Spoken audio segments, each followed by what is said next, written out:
Okay, Chapter 3, Section 2, Radians and Degrees.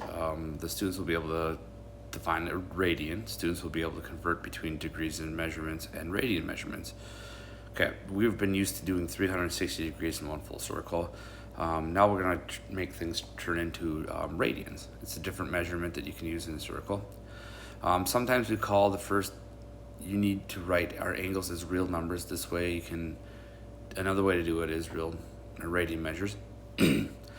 Definition. So in a circle, and here's the idea, is that if you were to take the radius of whatever circle you're talking about and you were to lay it down on the curvature of that circle, that r is equal to 1 radians. In a full circle, there are 2 pi radians because your circumference is 2 pi r. So 1 radian equals to whatever the radius of your circle is. Okay. In a central angle theta, in a circle with the radius r, it cuts off such that there is an arc length s. Then it measures that theta is in radians is given by s over r. A central angle theta in a radius of 3 cuts it off so that the arc length is 6. What is the measurement of that radians? So s is 6, r is 3. Theta is going to be that 6 centimeters divided by 3 centimeters is going to be 2. Excuse me. Or, better yet, it's going to be, so 2 radians.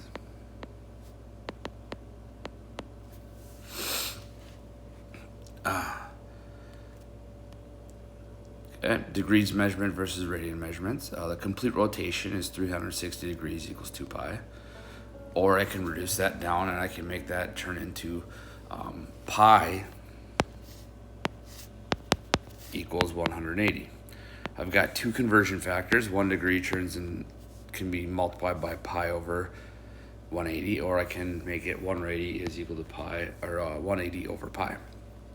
I think of it like the old science thing. I'll put that 40 over 1. I want degrees to go away, so I'm going to put 180 degrees right below there and pi on top. Again, it's pi over 180 because that's my conversion factor of 2 pi is equal to 360 degrees. And then from there, I'm just saying, hey, they're both divisible by 10. I could divide them both by 2 and get 2 and 9. So I have 2 pi over 9 radians. Okay, same thing here. Really, it's just over 1, and I'm multiplying by a fraction. Again, divide by 10. They're both divisible by 3. So 5 over 6. So 5 pi over 6 radians. Now, if I have pi and I want it to disappear, I'll put the pi in the denominator so they cancel out, and I'll put the 180 in the numerator.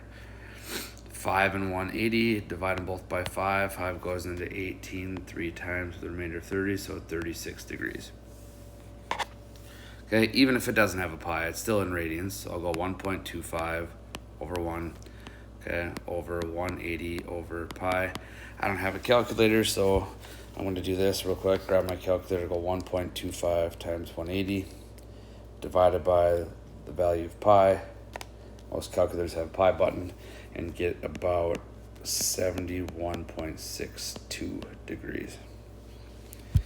Okay, some common angles. 0 degrees ends up being 0 radians. Okay, 30 degrees. So if I were to take 30,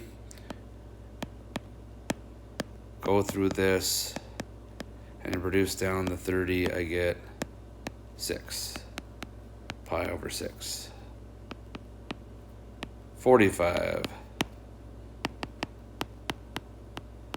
Reduce it down, I get 4 pi over 4. Okay. Here is pi over 3. Going back to the unit circle, I got 0, 90, 180, 270, and then 360. We talked about that before.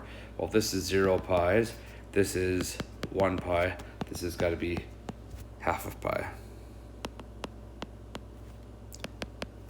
And this is 1 pi plus another pi over 2. So that's 3 pi over 2. And then full circle is 2 pi. You'll find out that if 30, 45, 60 are very common reference angles, so are pi over 6, pi over 4, and pi over 3. The other ones, 0, 90, 180, 270, and 360, those are the ones that lie on the axis. Okay, so if I want to find the sine of 5 pi over 2, here's what you can do. And this is probably going to take a little time to get used to. So if you want, you could possibly convert these to degrees. Okay, so I will go and think of it as not only the 0, 90, whatever, but this is 1/2 pi because of pi over 2. This is 1 full pi. This is 3/2 pi, or 1 and 1/2 pi. And this is back to 2 pi's. Just look at the 5/4. That's 1 and 1/4. So I have to go a full 1 pi and an additional 1/4 pi. Well, right here is my reference angle. Okay, so I'm gonna find the sine of pi over 4, which is the sine of 45 degrees, which from your special right triangles is the square root of 2 over 2. But I'll check all students take calc. Sine's positive in the second quadrant, but sine is negative in the third quadrant, and there's my exact value. Okay, 2 pi over 3. So again, my pi's 0, 1/2 pi, 1 pi, 1.5 pi, and back to 2 pi's. So 2/3 is roughly right here. I mean, again, if you want, you can just convert that in degrees and figure out what it is. But here is my reference angle down right in here, and that is going to be pi over 3. How do I get that? Well, if the full straight red line here is 1 pi, and I subtract 2/3 pi, that leaves me with pi over 3. Again, you can convert that, okay, but it's the same thing as the cosine of pi over 3, or it's 60. You take the cosine of 60, you get it from your special right triangles, 60 degrees adjacent, 1 over hypotenuse. It's going to be 1/2. Now check your location. All students take calc. Sine's positive in quadrant 2, but we're dealing with cosine, so negative 1/2. Okay, tangent of 7 pi over 6. Well, 7 pi over 6 in my world is 1 and 1/6 pi. So 0, 1/2, 1, 1.5. 1 and 1/6 means I have to go past 1 pi by about 1/6. And there is my reference angle, which is about 30 degrees. So I go to 30 degrees, I want the tangent, it's 1 over the square root of 3, or the square root of 3 over 3. All students take calc. Tangent's positive, so this one stays positive.